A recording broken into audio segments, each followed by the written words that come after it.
Queridísimo Andrés Oppenheimer, qué gusto saludarte. Bienvenido a los micrófonos. ¿Qué tal, Fernanda? Por favor, dime, digamos, lo negativo y lo positivo de la película Oppenheimer en relación a tu nombre, Andrés Oppenheimer. Sí, cuéntame. Cuéntame, por favor, Bueno, ¿qué ha pasado? bueno, bueno, Fernanda, lo cierto es que al principio cuando se vio la película era un rollo porque estaba aburrido, estaba harto de que la gente me pregunta, oye, ¿y tú tienes algo que ver con el Oppenheimer de la película? Entonces, poco más le pongo un cartel en el pecho diciendo, no, que yo sepa, no, no creo, no sé. Pero después, con el correr de los días, me he dado cuenta que es una bendición, es fantástico, es lo mejor que me podía haber pasado, porque ahora todo el mundo sabe cómo se deletrea el apellido Oppenheimer. No tengo que pasarme horas cada vez que hago un trámite Oh, yendo O, Pepe. P, P, E, N, H, después volver a la P, doble P. O sea, ha sido una bendición. Finalmente la gente sabe cómo escribir mi nombre. Oye, querido Andrés, ¿te gustó la película? Lástima que no vino. No, no, bueno, La película es buena. La película es buena. ¿te gustó? La película es muy interesante, es larga, pero es en cierto sentido muy actual, aunque trata, como tú sabes, del inventor o el jefe del proyecto de la bomba atómica en Estados Unidos. Es un poco lo que está pasando con todos los líderes de la tecnología, todos estos magnates tecnológicos que vemos hoy, empezando por desde Mark Zuckerberg hasta Elon Musk y todos estos, empezaron como grandes héroes creando estas tecnologías y ahora como que se arrepienten y dicen, ups, se está usando para el mal. El último de todos es Sam Altman, el creador del ChatGPT, que está yendo por el mundo dándose golpes de pecho. ¿Qué he hecho? ¿Qué barbaridad? Mientras tanto, por supuesto, se está llenando de dinero y, y convirtiéndose en un nuevo magnate, pero a niveles estratosféricos. Pero es un poco la historia del genio arrepentido, el hombre que dirige el proyecto que termina con la bomba atómica, que termina ganando la Segunda Guerra Mundial a Estados Unidos a un costo altísimo, por supuesto, y que después se arrepiente, como Einstein, lo mismo, y, eh, y el resto de su vida vive cargando esa cruz, ¿no? Pues, querido Andrés, me da mucho gusto saludarte después de escuchar tu punto de vista, que siempre es interesante, Andrés, también desde tu trinchera, pues te das tu vueltecita al cine, qué opinas de las películas, qué ves, qué no ves, qué te prohíbes, qué no te prohíbes, en fin. Hoy vamos a hablar de un tema que me parece importante, esta nueva encuesta que muestra una caída del apoyo a la democracia en México. Si yo hiciera una pequeña encuesta, querido Andrés, aquí en ¿Qué tal, Fernanda? Estoy segura que el público más inteligente de la radio y la televisión en México hablaría y diría, yo apoyo la democracia en México. Y nos escucha y nos ve mucha gente. ¿Qué pasa que en esta nueva encuesta, las respuestas, dónde se hizo la encuesta, cuál es el contenido, lejos de consolidarse una democracia, parece que se está perdiendo una democracia en México? A ver, cuéntanos. Fernanda, la encuesta es seria y es alarmante. Es una encuesta que se hace todos los años en toda América Latina, en 17 países de América Latina. Representativa, con un margen de error pequeño de 2-3%.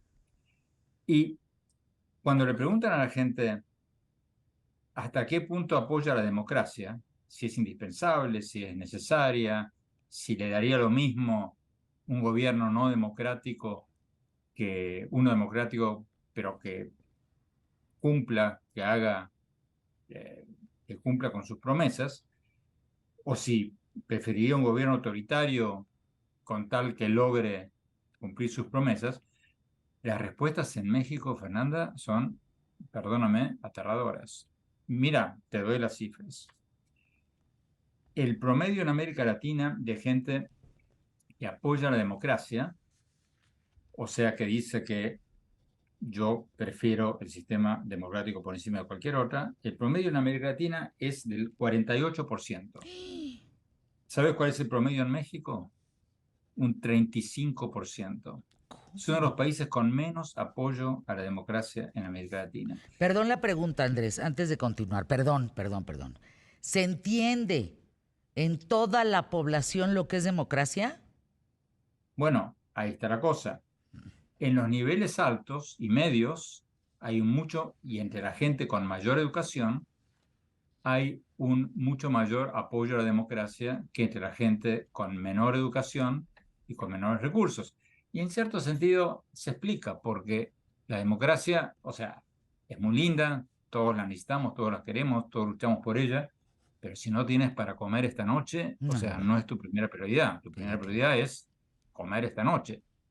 Entonces, cuando una persona que no tiene para comer esa noche le preguntan, ¿tú qué prefieres, la democracia o cualquier sistema, sea democrático o no, que te ponga comida en tu mesa esta noche? Y esa persona va a ser más tendiente a contestar cualquier sistema con tal que me ponga comida en la mesa esta noche. Y eso es un poco lo que está pasando. Y las cifras en México, Fernanda, fíjate la diferencia con otros países. En México, la gente que dice que prefiere la democracia por encima de cualquier otro sistema, como te decía, es el 35%. En Uruguay es el 69%. En Argentina es el 62%. En Chile es el 58%. O sea, estamos hablando del doble. Y por el otro lado, cuando le preguntas a la gente, cuando esta encuesta le preguntó a la gente, ¿a usted le molestaría un gobierno autoritario, pero que cumpla con sus promesas, que haga cosas? En otros países tienes respuestas sobre el 18, el 20%. Promedio latinoamericano es el 17%, dice, sí, no me molestaría que tengamos un gobierno autoritario. En México, el porcentaje de gente que dice que no le molestaría un gobierno autoritario es casi el doble, el Qué 33%. barbaridad. Y para mí, Fernanda, la explicación es relativamente sencilla. No es porque en México haya más pobreza, sino porque en varios países hay tasas de pobreza parecidas, incluso mayores a las de México. Para mí es que en México mucha gente, los jóvenes, no existe la memoria histórica Claro. de las dictaduras. O sea, México no ha tenido una dictadura como la de Venezuela, como la de Argentina en los 70s o como la de Chile de Pinochet. Entonces no hay una memoria histórica de una dictadura que haya matado a alguien de tu familia o que hayas leído en la escuela que haya matado miles de personas. Y al no haber una memoria histórica de eso, el apoyo a la democracia es más débil.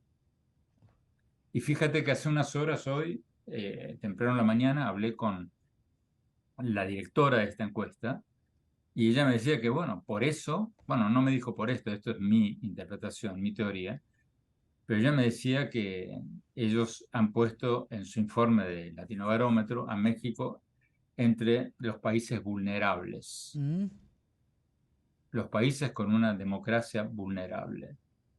Y eso es preocupante.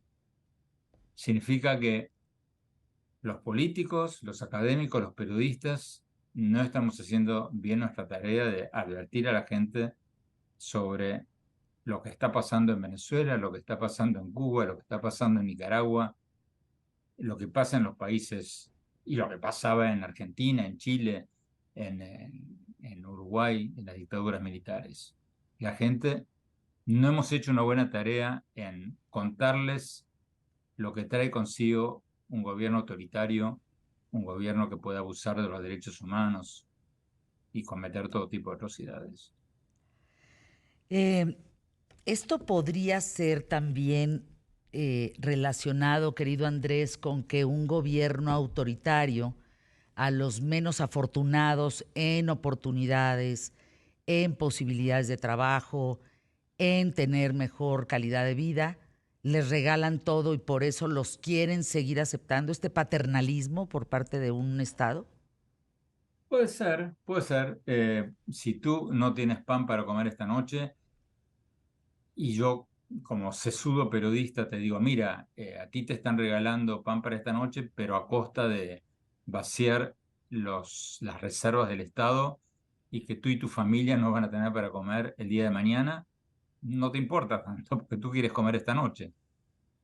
Y eso también es un poco lo que está pasando. O sea, tú le puedes decir a mucha gente que sufre en México hoy, mira, esta ayudita que te están dando está hundiendo al país y está perjudicando a tus hijos y a tus nietos porque está derrochando riqueza sin crear nueva riqueza. Pero eso es un argumento fácil para quienes podemos cenar todas las noches y quienes podemos vivir una vida más o menos confortable, pero no para quien no la tienen. Hay quienes dicen, yo no estoy en esa escuela de pensamiento, Fernanda, pero hay quienes dicen que ciertos regímenes, ciertos gobiernos populistas Claro, quieren pobres, claro, viven de los pobres. Dicen claro. que no son progresistas, sino pobrecistas. Es un tema muy delicado porque justamente lo que se ha visto a nivel histórico y en el mundo es que la democracia es esta apertura a la libertad, al crecimiento, a mayores posibilidades, a una mejor educación, a más seguridad, etcétera, etcétera, etcétera. Y que lo otro, pues en resumen, no funciona. Te mando un abrazo, querido Andrés Oppenheimer. Feliz de poder estar contigo pronto en septiembre para hacerte una entrevista sobre tu nuevo libro por allá en Miami. Gracias. @OppenheimerA para que te sigan, Andrés. Gracias, Fernanda. Hasta la semana próxima. Hasta la próxima semana.